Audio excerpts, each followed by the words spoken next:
Voltamos então em 2024, iniciando com algumas dicas de leitura. Para quem gosta de história da ciência, história da biologia, fisiologia, anatomia, eu vou dar aqui brevemente algumas dicas de leitura. Bom, eu começo com um dos livros dos meus preferidos. Esse aqui eu comprei em sebo, porque não é mais editado. Então é uma breve história da anatomia e de fato ele vai dos gregos antigos até William Harvey. É do Charles Singer esse livro, e é um livro assim com muito detalhe, principalmente a parte onde ele vai falar mais de Galeno, né, das suas descrições e descobertas.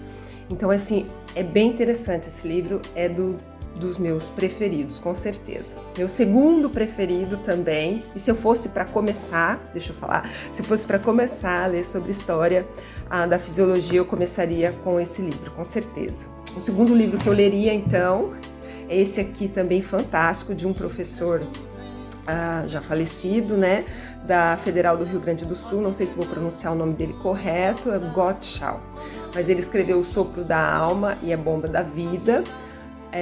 Tem mais assim sobre a história do sistema respiratório. A história do sistema circulatório tem informações, como eu mostrei no livro anterior, complementares àquele livro. Mas aqui tem bastante coisa sobre o sistema respiratório e ele vai desde os gregos antigos até os dias atuais, mais modernos, né? Sobre a história do sistema respiratório e circulatório. Um também que eu gostei muito é a história da anatomia, através da dissecação do corpo humano, que é do professor Juarez Chagas, que foi professor da Universidade Federal do Rio Grande do Norte. E esse livro aqui é interessante porque ele foca, né, na história da anatomia, claro que fala um pouco de fisiologia, não dá para dissociar uma coisa da outra em certo ponto, mas ele traz a história da anatomia no Brasil, que eu achei bem interessante, desde a época de Dom Pedro até os dias atuais, e faz uma crítica ao final, que eu acho bem legal, sobre o modo como é ensinado a anatomia nas universidades hoje em dia. Esse livro aqui, na verdade, foi o primeiro livro que eu li sobre história da biologia comparada, é o livro do Nelson Papávero. Eu também comprei num sebo esse livro aqui. Esse livro, ele é interessante porque ele começa a contar a história da biologia comparada de Gênesis até o início da Era Cristã. E assim, com muitos detalhes, os sumérios, os fenícios, os babilônios, né? Como que eram os primeiros achados desses povos em relação à biologia, né? Então é bem interessante também e bem detalhado. Esse aqui, meu chuchu, é da professora Regina Rebolo, que é William Harvey, né? Então, assim, é extremamente detalhado. O livro todo é contando com os experimentos que o William Harvey fez, o tempo em que ele estava inserido, né, historicamente, as dificuldades que ele teve que enfrentar na época dele, né? Mas o interessante é que traz detalhes dos experimentos que ele fez para a descoberta da circulação, né, para comprovar que o sistema cardiovascular era circulatório. Um outro, vamos lá, esse aqui também é interessante, as 10 maiores descobertas da medicina, e o que eu acho bacana é que ele, na verdade, ele vai falar 10 cientistas, né, 10 pesquisadores, né, e suas descobertas. E ele fala sobre a biografia desses pesquisadores. Então é bem interessante. O outro, adoro, esse aqui é um professor de cardiologia de uma universidade francesa, o Fabiani. E esse livro aqui é A Incrível História da Medicina, mas eu indico para ler quem já tenha conhecimento sobre a história da medicina ou história da fisiologia. Por quê? Porque esse livro aqui é em quadrinhos, ó. Então é muito gostoso, é uma leitura muito gostosa e em tom bem cômico, assim. E ele traz várias curiosidades sobre, por exemplo, como que surgiu a medicina para criança, no formato de quadrinhos, por isso que eu indico que seja feita a leitura desse livro depois de um conhecimento prévio. Também do Fabiani, acabei de ler esse livro aqui, adorei.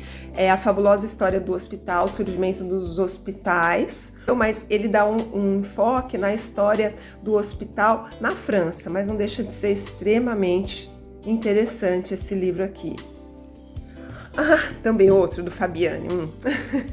Ele, além de ser cardiologista, ele também é professor de História da Ciência. Por isso que ele tem vários livros, né, sobre o assunto. 30 histórias insólitas que fizeram a medicina são os bastidores da história da ciência, história da fisiologia. Muito legal, assim, você descobrir, por exemplo, que o Marcelo Malpighi decidiu, então, publicar suas descobertas pós-morte, né? Então, ele deixou os seus escritos com um amigo, Borelli, para que fosse publicado depois, porque ele chegou a ser ameaçado, né, quando descobriu, por exemplo, sobre a comunicação capilar entre o sistema arterial e venoso. A assustadora história da medicina, como eu citei anteriormente, que era as 10 maiores descobertas da medicina, é mais ou menos nessa linha também, mas ele traz outros aspectos da imunologia, microbiologia, então ele não fica só na anatomia e fisiologia. Esse aqui adoro, também é de novo daquele professor que eu citei anteriormente, o Gottschall. Muito bom esse livro aqui, porque ele é um livro não só falando sobre os conhecimentos científicos, então ele vai lá de Tales de Mileto, o início de tudo, até Einstein, né? Então ele não se dedica só também à biologia, mas à ciência natural de uma maneira geral, né? Ele descreve aqui, então é um livro bem rico, que é bem legal. Esse aqui foi um livro, um dos últimos que eu li, né? Que eu achei bacana, que é desse brasileiro também, Carlos de Andrade. Só que ele fala sobre a história da medicina, tem várias fotos, inclusive aqui, imagens nesse livro, bem bacana. Mas ele vai focar no contexto, que eu achei assim, o diferencial desse livro, no contexto histórico, cultural e social da época. Então é bem interessante. Então são as descobertas científicas e o meio em que elas estavam inseridas, né? Bom, é isso. Essas são as dicas, então, que eu tenho para vocês desses livros, focando na história da medicina, a história da fisiologia e da anatomia. E eu espero que vocês tenham gostado e se interessem, né, por esse assunto. E quem já é interessado, eu espero que tenha dado alguma dica interessante. Opa! Então tá, feliz 2024 para todos vocês. Um beijo!